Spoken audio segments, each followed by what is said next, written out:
আজকে তোমাদেরকে রান্না করে দেখাবো রুই মাছের ডিম ভাজির অনেক সহজ কিন্তু অনেক সুস্বাদু একটি রেসিপি।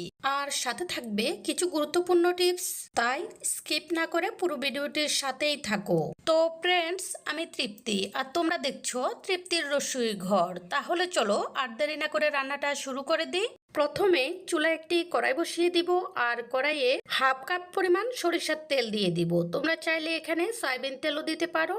তেলটা ভালোভাবে গরম হলে আগে মাছের ডিমগুলোকে একটু ভেজে নিব।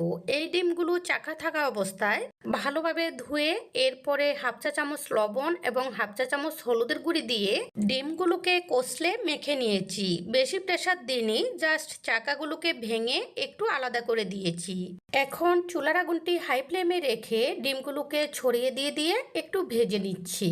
এখানে একটি টিপস বলি, চুলার আগুন হাই ফ্লেমে রেখে ডিমগুলো ভাজার কারণে এই ডিমগুলো উপরে হালকা ভাজি মতো হয়ে যাবে, কিন্তু ভিতরে একটু কাঁচা ভাব থাকবে। এই ডিমগুলো পরবর্তীতে রান্না করলে অনেক সফট হবে। ডিমগুলোকে বেশিক্ষণ ভাজা যাবে না, জাস্ট একটু নেড়েচেড়ে ভেজেই নামিয়ে নিতে হবে। না হলে বেশি ভাজলে এগুলো শক্ত শক্ত হয়ে যাবে, পরবর্তীতে খেতে আর ভালো লাগবে না। এ পর্যায়ে ডিমগুলোকে কড়াই থেকে নামিয়ে নিব আর কড়াইয়ে দিয়ে দিব আরও প্রায় 1 কাপ পরিমাণ সরিষার তেল। তেলটা ভালোভাবে গরম হলে এখানে দিয়ে দিব 5টি পেঁয়াজ চিকন করে কেটে রেখেছি সেগুলো।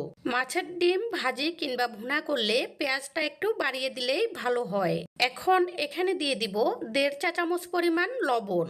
লবণটা শুরুতে দিয়ে দেওয়ার কারণে এই পেঁয়াজগুলো তাড়াতাড়ি নরম হয়ে যাবে আর ভাজি হয়ে যাবে। এখন এই পেঁয়াজগুলোকে নেড়ে নেড়ে কিছুক্ষণ ভাজতে থাকবো।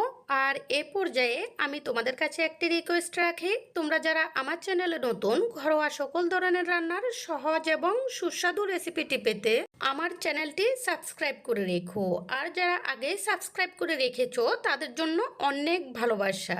এই পেঁয়াজগুলোকে ভাজতে ভাজতে যখন এরকম একটু লাল লাল হয়ে যাবে, এখানে দিয়ে দিব 7টি কাঁচামরিচ ফালি করে রেখেছি সেইগুলো, আর দিয়ে দিব পরিমাণ মতো হলুদের গুঁড়ি এবং মরিচের গুঁড়ি। এই ডিম ভাজিটা একটু ঝাল ঝাল হলেই খেতে মজা লাগে, এই জন্য আমি কাঁচামরিচ এবং গুঁড়া মরিচটা একটু বাড়িয়ে দিয়েছি। আর এখানে দিয়ে দিয়েছি অল্প করে জল এই মশলাগুলোকে কষানোর জন্য। আমি এখানে খুব বেশি মশলা ব্যবহার করিনি, কারণ কিছু কিছু তরকারি কম মশলাতেই খেতে ভীষণ মজার হয়। এখানে যতটুকু মশলাই ব্যবহার করেছি তোমরা তোমাদের পছন্দ অনুযায়ী বাড়িয়ে কমিয়ে দিতে পারো। আমি এখন এই পেঁয়াজ এবং মশলাগুলোকে একটু সময় নিয়ে নেড়ে নেড়ে ভালোভাবে কষিয়ে নিব, কারণ এগুলোকে আর পরবর্তীতে আলাদা করে সেদ্ধ করা হবে না। আর এমনিতেও যে কোনো তরকারিরই মশলাটা একটু ভালোভাবে কষিয়ে নিলে তরকারিটা দেখতে এবং খেতে অনেক ভালো হয়। মশলাটাকে কষানোর সময় চুলার আগুন মিডিয়াম আঁচে রেখে একটু পর পর নেড়ে দিতে হবে, না হলে নিচে পুড়ে যাবে। এভাবেই কিছুক্ষণ কষাতে কষাতে যখন মশলা থেকে তেলটা আলাদা হয়ে যাবে, এ পর্যায়ে ভেজে রাখা মাছের ডিমগুলো দিয়ে দিব। এখন নেড়ে এগুলোকে ভালোভাবে মিশিয়ে দিব আর চুলার আগুন মিডিয়াম আঁচে রেখে এগুলোকে ভাজতে থাকবো। মাছের ডিম সেদ্ধ হতে কিন্তু বেশি সময় লাগে না, এগুলোকে জাস্ট উল্টে পাল্টে সব মিলিয়ে 15 মিনিট সময় পর্যন্ত ভেজে নিলেই হবে। এখানে যে বড় ডিমের টুকরাগুলো আছে সেগুলোকে আমি ভেঙে দিচ্ছি। এখানে যেহেতু কোনো জলীয় ভাব নেই, সেজন্য ডিমগুলো শক্ত হয়ে যেতে পারে, তাই একটু করে জল দিয়ে এখন এগুলোকে নেড়ে নেড়ে কিছুক্ষণ ভাজবো। এর মধ্যেই মাছের ডিমগুলো খুব সুন্দরভাবে সেদ্ধ হয়ে যাবে। ডিম ভাজিগুলো প্রায় হয়ে এসেছে, এর থেকে বেশি ভাজা যাবে না, না হলে এই ডিমগুলো শক্ত শক্ত হয়ে যাবে। এই পর্যায়ে এই ডিম ভাজিগুলোকে একটি বাটিতে নিয়ে স্তূপ করে রাখবো, তাহলে ভাজিগুলো সুন্দর থাকবে। কিছুটা ঠান্ডা হলে এটি পরিবেশনের জন্য সম্পূর্ণ প্রস্তুত হবে। গরম গরম ভাতের সাথে এই ডিম ভাজিটা খেতে দুর্দান্ত লাগে, বাচ্চারা পর্যন্ত এটি খেতে ভীষণ পছন্দ করে।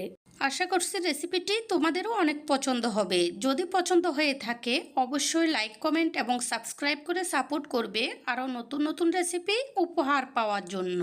এই বলে আজকের মতো এখানেই বিদায় নিচ্ছি। পরবর্তীতে চলে আসব নতুন কোনো রেসিপি নিয়ে। সেই পর্যন্ত সবাই ভালো থেকো।